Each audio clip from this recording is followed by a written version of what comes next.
Olá, pessoal! Vamos então à nossa quarta semana de processamento de pedidos e serviços ao cliente. Bem, nessa quarta semana, nós vamos falar de serviços e fidelização do cliente. Nós sabemos que a fidelização do cliente, ela é um foco, né? É um objetivo a ser alcançado pelo marketing. Então, nós vamos falar hoje um pouquinho dos serviços de fidelização ao cliente. Bem, primeiramente, nós vamos ressaltar a importância do serviço logístico. Nós sabemos que existem 3 fatores fundamentais do serviço ao cliente. O primeiro deles é a disponibilidade. Quando nós falamos de disponibilidade, nós estamos falando da capacidade da empresa ter o produto em estoque. O outro fator é o desempenho, que está relacionado com as medidas de desempenho daquele produto, como a velocidade, a consistência, a flexibilidade e a recuperação daquele produto, tá?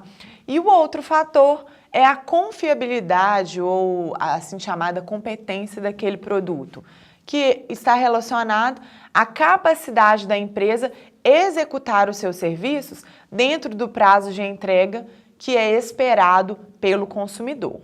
Então, esses são os 3 fatores fundamentais do serviço logístico, do serviço ao cliente: disponibilidade, desempenho e a competência daquele produto.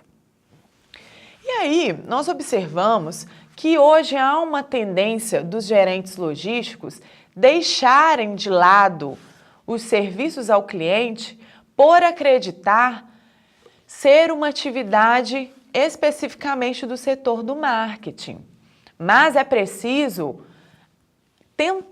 é preciso interligar áreas visando fidelizar clientes. Então, hoje, a logística, o setor logístico, ele não pode pensar na fidelização do cliente como algo que é buscado somente pelo setor de marketing. Mas a fidelização, a satisfação do cliente, ela deve ser buscada também pelo setor logístico da empresa.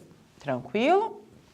E aí, quais são os efeitos dos serviços na fidelização dos clientes? Bem, os serviços logísticos aos clientes, nós sabemos que eles são fundamentais e eles precisam, com isso, ser cuidadosamente estabelecidos. Por quê? Porque tem sempre um objetivo final, a lealdade dos clientes. E aí nós já mencionamos nas aulas passadas, e nós vamos lembrar agora, que é mais caro conseguir novos clientes do que manter os clientes atuais. Então, precisamos manter lealdade dos clientes para, com certeza, manter esses clientes, manter relacionamentos duradouros com esses clientes. Então, é preciso também promover a oferta de serviços logísticos que vão, então, encantar esses clientes. Não se esqueça do objetivo encantamento dos clientes.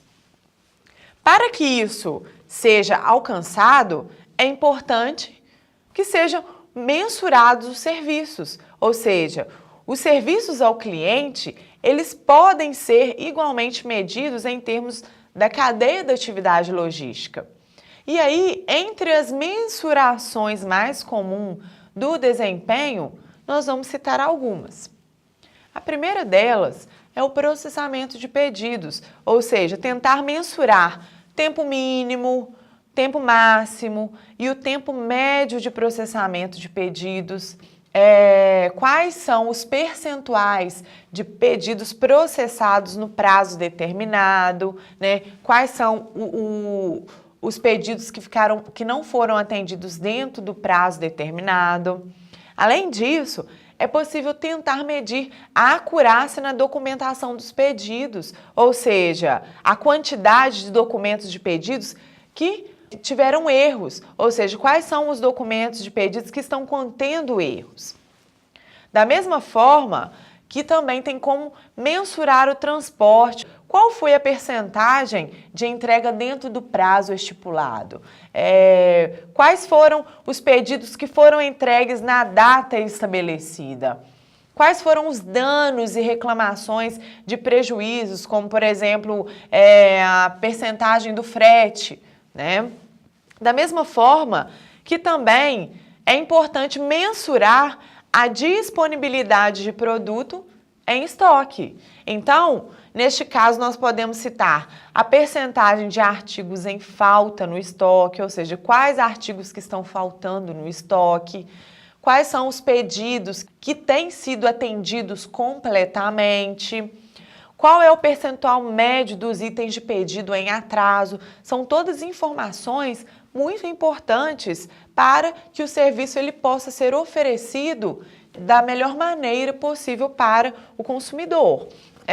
Da mesma forma que as informações relacionadas aos produtos danificados, como o número de devoluções em relação ao total de pedidos, o valor das devoluções em relação às vendas, são informações muito pertinentes.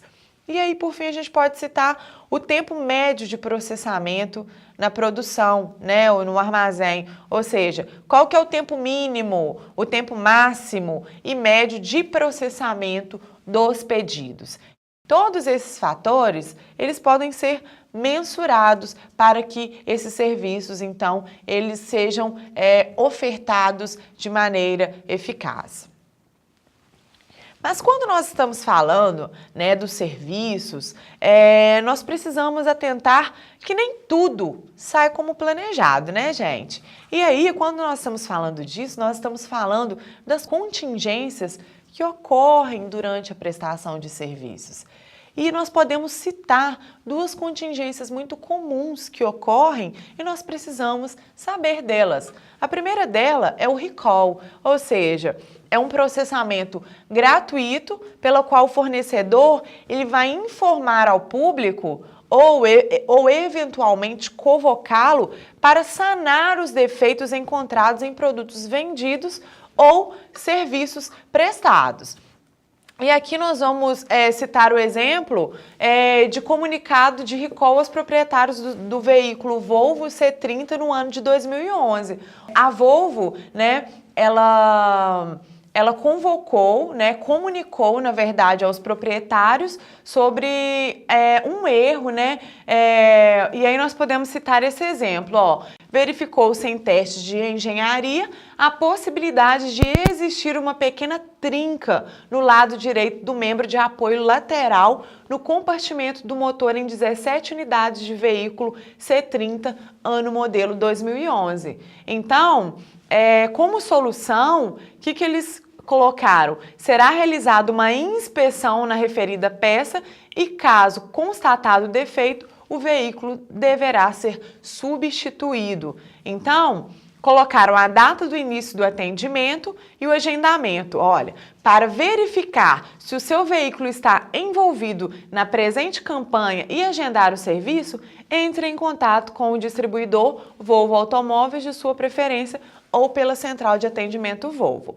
Observem que o recall, então, é quando o fornecedor ele informa ao público eventuais defeitos encontrados, né? É uma maneira de informá-lo gratuitamente e tentar sanar os defeitos em produtos vendidos ou serviços prestados. E a outra contingência que nós podemos citar é a queda ou a interrupção no sistema. Ou seja, nós sabemos que não existe sistema capaz de funcionar o tempo todo sem parar. Sempre, né, alguma coisa ela pode parar.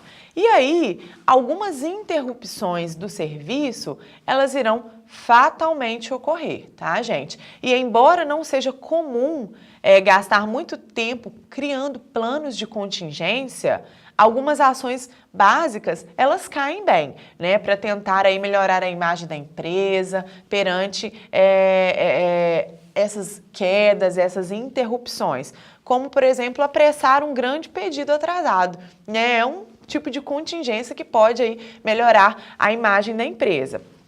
Então, mediante isso, sabendo, né, que realmente interrupções, que defeitos, eles ocorrem durante a criação de um produto ou a prestação de um serviço, é importante que a empresa ela pense em algumas contingências, ou seja, que a empresa ela planeje algumas contingências. E nós podemos citar aqui como, por exemplo, fazer seguro contra riscos, né? Porque todas as empresas elas estão sujeitas a riscos, né? Então, fazer um seguro contra eventuais riscos, planejar rotas alternativas de suprimentos, conseguir alternativas de transporte para que quando algum meio der errado, você tenha outra alternativa para que a imagem da empresa ela não fique denegrida.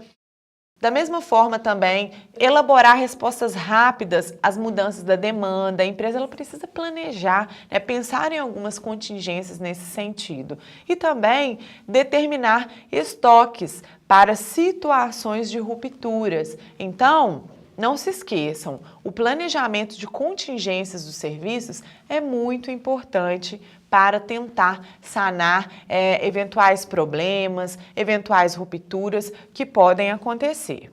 Ok, pessoal? Então, até a próxima aula.